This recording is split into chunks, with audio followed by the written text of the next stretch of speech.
Copenhagen, Denmark. Copenhagen is one of the most thoroughly documented, walkable, and bike-friendly cities in the world, and almost every major statistic about its mobility system comes directly from municipal data.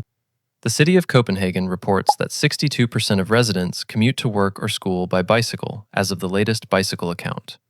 This figure comes from the city's official mobility surveys and is widely cited in Danish planning publications. Meanwhile, walking remains a major daily mode because of the city's compact districts, short block lengths, and mixed-use zoning that keeps amenities close to homes. According to WalkScore, central Copenhagen scores 84 out of 100, placing it in the very walkable category for daily errands.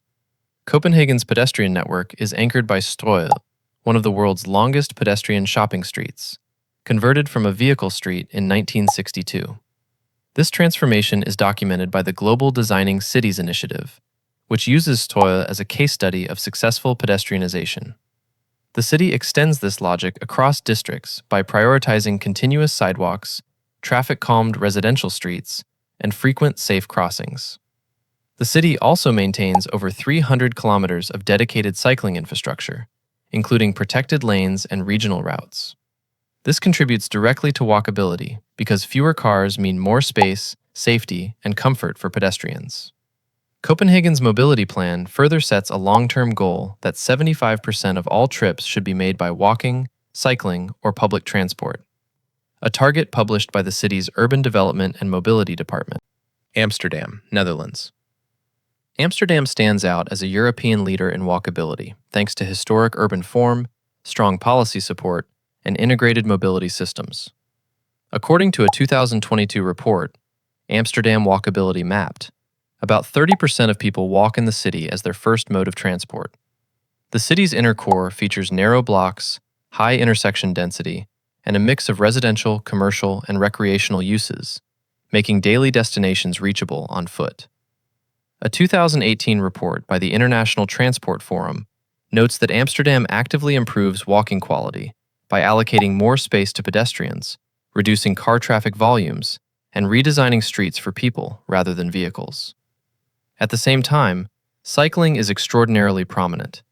Data from the city show the bicycle accounts for 36% of all trips, approximately 665,000 rides per day in Amsterdam. This high level of cycling indirectly supports walking, because streets are freed from heavy car traffic, sidewalks are less interrupted, and neighborhoods remain compact. Car access is deliberately constrained. Many central streets limit through traffic, parking is expensive, and speed zones of 30 kilometers per hour are widespread. These measures boost the pedestrian experience. The combination of compact urban fabric, high pedestrian priority policy, and strong backing for walking as everyday transport gives Amsterdam a robust, walkable foundation. Vienna, Austria. Vienna consistently ranks among Europe's most walkable cities because its urban structure places daily essentials within close reach and prioritizes pedestrians in transport planning. A 2024 comparison of global walkability indicators placed Vienna at a walkability score of 62.95 out of 100, one of the highest among major European capitals. The same dataset notes that around 76% of residents live within 1 kilometer of essential services, including grocery stores, schools, parks, and healthcare. These proximity metrics are a key foundation of Vienna's walkable environment. Modal share data from the city of Vienna show that 28% of all daily trips are made on foot, supported by dense street networks, short block lengths, and a mix of residential and commercial uses. The city's Masterplan Gehen, Walking Master Plan, provides detailed strategies for pedestrian comfort, including wide sidewalks, raised crossings, traffic calming measures, and clear wayfinding. Vienna's U-Bahn, tram, and bus networks ensure that most residents are within short walking distance of a stop, making walking an integrated part of multimodal travel. Vienna's land use pattern, compact neighborhoods, active ground floors, and strong transit access, reduces the need for car trips. Its public space investments, including redesigned plazas and pedestrian priority zones, further strengthen walkability. Because streets are not dominated by cars, walking remains safe, intuitive, and socially embedded. Kyoto, Japan. Kyoto demonstrates how a historic urban form, compact block structure, and multimodal transit system produce walkability even in a modern metropolitan context.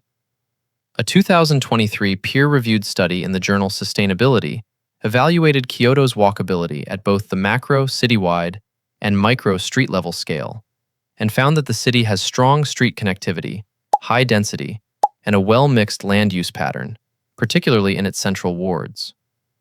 These characteristics contribute directly to short travel distances and high accessibility for pedestrians. Kyoto also appears in global walkability comparisons as one of the most walkable non-European cities, ranking 28th worldwide in a dataset where most top positions are dominated by European capitals. Medellín, Colombia. Medellín is one of the world's most widely studied examples of how transportation, public space, and social policy can transform walkability in a city built on steep topography. The city's breakthrough came with the launch of the Walkable system in 2004, the world's first cable car network fully integrated into an urban metro. According to Metro de Medellín, the system now includes 6 cable car lines connecting hillside communities to the main metro corridors. This integration drastically reduced travel times for residents in higher altitude neighborhoods, many of whom previously faced multi-hour commutes by foot and informal transport. Walkability improved because cable car stations were paired with public space upgrades, including plazas, parks, pedestrian stairways, and escalators. One of the most documented projects is the Comuna 13 outdoor escalator system, a 384-meter-long set of escalators replacing the equivalent of climbing 28 stories. City reports highlight that this intervention improved mobility and accessibility for more than 12,000 residents who rely on it daily. Paris, France. Paris has been instrumental in popularizing the 15-minute city planning concept, and its urban structure reflects many of the walkability traits that model cities strive for. Research shows that in the city of Paris proper, the walking mode share was 52% of all trips in 2016, though this figure decreases to 42% in the immediate inner suburbs and to 29% in the outer suburbs.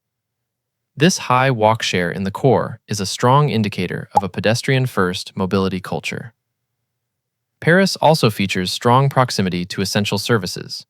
One study found that 85% of residents in the Paris region live within 1 kilometer of both healthcare and education facilities. More recently, the city has advanced its mobility strategy. Between 2020 and 2023, Paris added 84 kilometers of cycle lanes, and bicycle usage rose by 71% in that time period. While this figure is cycling-related, it directly supports walking by reducing car traffic and reclaiming public space for pedestrians. Barcelona, Spain. Barcelona has become a global model for walkability, not simply by accident, but through deliberate redesign of its street network and neighborhoods. According to the Superblocks program, Superis in Catalan, some pilot neighborhoods saw vehicular traffic drop by 58%, while only 2.6% increased on surrounding streets. The city reports that more than 3.5 million journeys on foot occur every day, which account for over 40% of total trips in the municipality. A study in the Horta neighborhood found that over 60% of residents felt more comfortable walking inside the Superblock's inner streets, thanks to narrow lanes, reduced vehicle intrusion, and improved sidewalks. Barcelona's compact example grid, wide promenades, and mixed-use streets ensure that many daily errands are reachable on foot. According to a 2024 analysis, the average walking access time to basic services in Barcelona is just 9 minutes, demonstrating strong proximity of amenities. Singapore. Singapore is one of the most intentionally walkability-focused cities in Asia, combining high-density, integrated transit, and pedestrian-first planning tools. The Land Transport Master Plan, LTMP, 2040, sets a national target for a 45-minute city, 20-minute town, meaning most daily trips should take under 20 minutes by walking, cycling, or public transport. Singapore's pedestrian network is extensive and climate-adapted. The city has over 200 kilometers of covered walkways built under the Walk to Ride program, connecting estates to MRT stations so commuters can walk comfortably in tropical weather.